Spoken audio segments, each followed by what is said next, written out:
O clima é de tensão no Oriente Médio. No Líbano, o Hezbollah confirmou a morte de um líder depois do bombardeio feito por Israel. Também, nesta quarta, um dos chefes do Hamas morreu em uma explosão no Irã. Quem traz as informações, a reportagem de Marcelo Favalli. O pronunciamento do grupo xiita aconteceu durante a noite, mais de 24 horas depois dos disparos contra o alvo na capital Beirute. Segundo um comunicado, lideranças do Hezbollah irão discursar no funeral de Fuad Shukr, marcado para a próxima quinta-feira. A organização deixou claro que vai usar a cerimônia para apresentar a posição da milícia ao que chamou de crime grave. 3 mulheres e 2 crianças também morreram, vítimas dos estilhaços. Israel responsabilizou o Hezbollah pelo ataque com foguetes que atingiu um campo de futebol no último sábado, nas colinas de Golã, que matou 12 crianças. O Hezbollah, aliado do movimento islamita palestino Hamas, negou estar por trás do ataque. Ainda assim, o primeiro-ministro de Israel, Benjamin Netanyahu, afirmou que seu país tinha desferido golpes devastadores contra os inimigos. Mais cedo, uma das principais lideranças do Hamas foi morto na capital do Irã, também vítima de uma explosão. Mas desta vez o governo israelense não assumiu a autoria do disparo. E os Estados Unidos também negaram o envolvimento. O Hamas foi o grande articulador da série de atentados contra israelenses em 7 de outubro, que desencadearam a guerra travada na faixa de Gaza, que se estende desde então.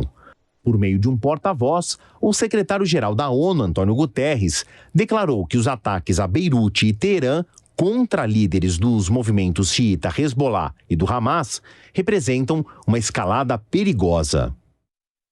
Marcelo Favalli aqui com a gente para detalhar o que está acontecendo. Talvez desde o início da guerra, do conflito, é o momento mais tenso, Favalli. Boa noite para você e bem-vindo de volta, né? Obrigado. Depois de férias, estou aqui de volta. Boa noite, Thiago Berrache. Saúdo também a todo mundo que nos ouve, que nos assiste.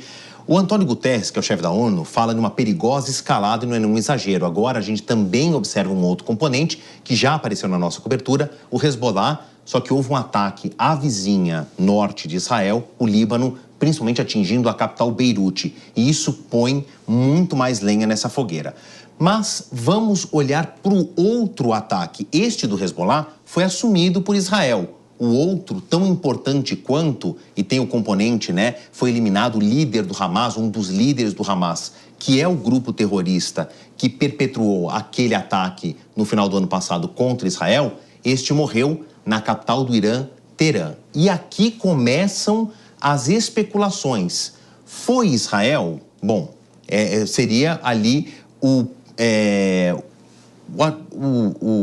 artigo mais provável, né? Seria o ator mais provável desse ataque.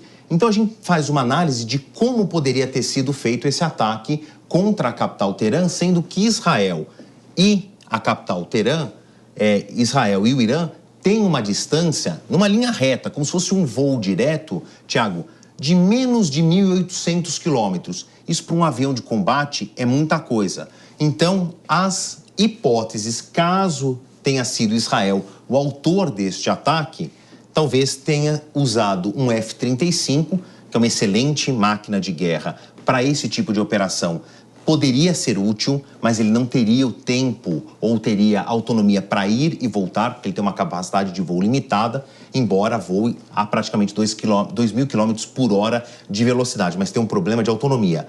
Ou o mais provável seria um drone, que voa bem mais lento, mas tem uma autonomia muito grande, consegue voar praticamente 24 horas sem parar, é capaz de disparar mísseis com uma certa precisão, mas nesses dois casos haveria uma resposta dos muito bem equipados aviões da Força Aérea do Irã, o MiG-29. Então aqui a gente entende as distâncias. Vamos passar para o próximo capítulo das especulações ou do entendimento desse cenário, o que é o caça de combate F-35, que pertence à Força Aérea de Israel, é fabricado pelos Estados Unidos, Israel adquiriu modelos na última década, tem uma autonomia pequena, 2.000 quilômetros, uma distância de 1.800, dava para ir, mas não dava para voltar. Então, se foi usado um F-35, houve um apoio neste meio do caminho. O avião tem que sair mais para perto de Teherã ou ter um apoio para um pouso de emergência no caso. Mas ele tem um componente importante, por isso que ele é um bom candidato a ter feito esse ataque contra um dos líderes do Hamas. O fato dele ter uma capacidade de furtividade. Em outras palavras, ele tem um sistema anti-radar. Ele é difícil de ser detectado.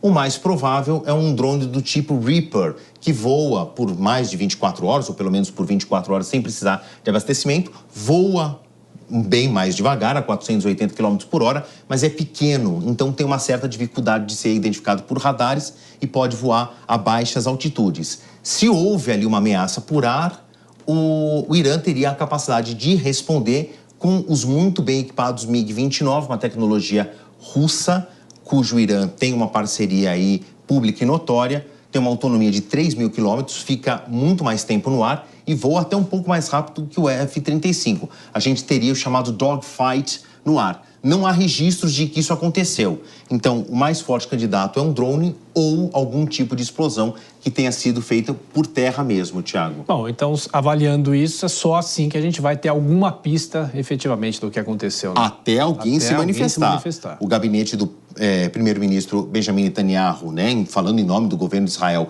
nega qualquer participação nesse ataque contra a capital Teherã, a capital do Irã. Os Estados Unidos já sinalizaram, não temos nada a ver com isso, então sobra um grande ponto de interrogação. Nos próximos dias haverá o funeral tanto do líder do Hezbollah, morto por Israel, que assumiu o ataque, quanto do Irã. E haverá pronunciamentos do Hezbollah e do Hamas. Os dois já anteciparam que haverá uma resposta.